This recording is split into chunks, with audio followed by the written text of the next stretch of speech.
we saw delivered last night that those hard-working people in Petrie and right around Australia, we saw tax cuts and lower taxes, and we're very proud of that.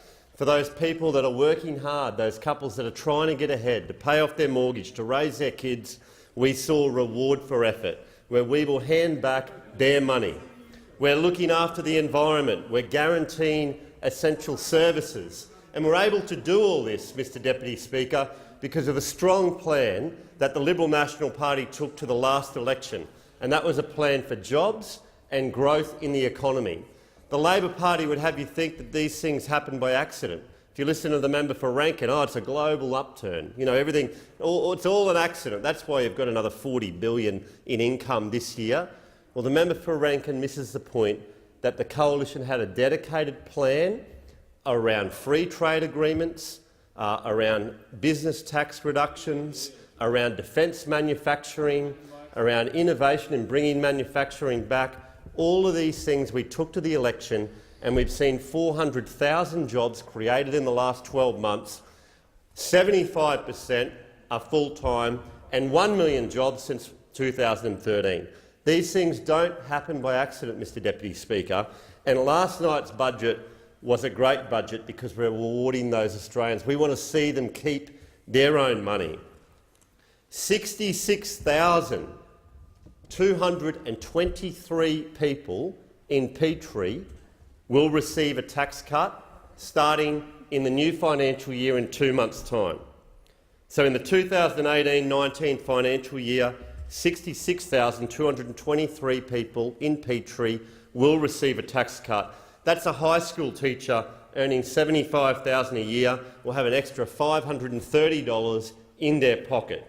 A shop assistant, someone on a very minimum wage, $45,000 in Petrie, will have an extra $440 in their pocket. Yet the shadow treasurer of this country, the member for McMahon, kicks off this MPI today, and it takes him 7 minutes and 30 seconds to acknowledge that tax cuts start in 2 months. This same shadow treasurer, the member for McMahon and the member for Jagga don't even know the difference between the retirement age and the pension age. Yet they're the ones that voted to put the pension age up to 67. They really are clueless when it comes to that. The member for Rankin would have you believe, despite the fact that essential services like education and health go up every year and are increasing this year, he says that it's actually going down. Well, no, they're not member for Rankin. And Australians remember that 690 days ago, Labor Party said that the government would sell Medicare. 690 days since the Labor Party said at the last election the government would sell Medicare, yet bulk billing rates are up, health investment is up right around the country. We saw massive investments last night in mental health services, which is just fantastic. Really good news. None of this stuff happens by accident. And I say to people in my electorate, we're able to do that because of the plan we took for jobs and growth. And let's look at tax cuts. We know that we want to reduce tax. We want people in this country, everyone in fact, for people in the gallery and people listening on air and people at home, if you earn up to $200,000, so everyone under $200,000 in the next 7 years, starting next year through to 7 years, if you earn under $200,000, we believe that we as a government, it's fair that we take a third of your earnings in tax. A third. We want to limit it at a third. 94% of Australians will pay 1/3, 32.5% of what they earn in tax. We think that's fair, up to $200,000, and we budgeted for that last night. Why are we reducing business tax for small and family business and company tax?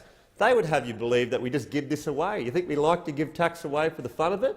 You think we come up with a policy in relation to business taxes to go, yeah, let's just give it away. They use this figure of $80 billion.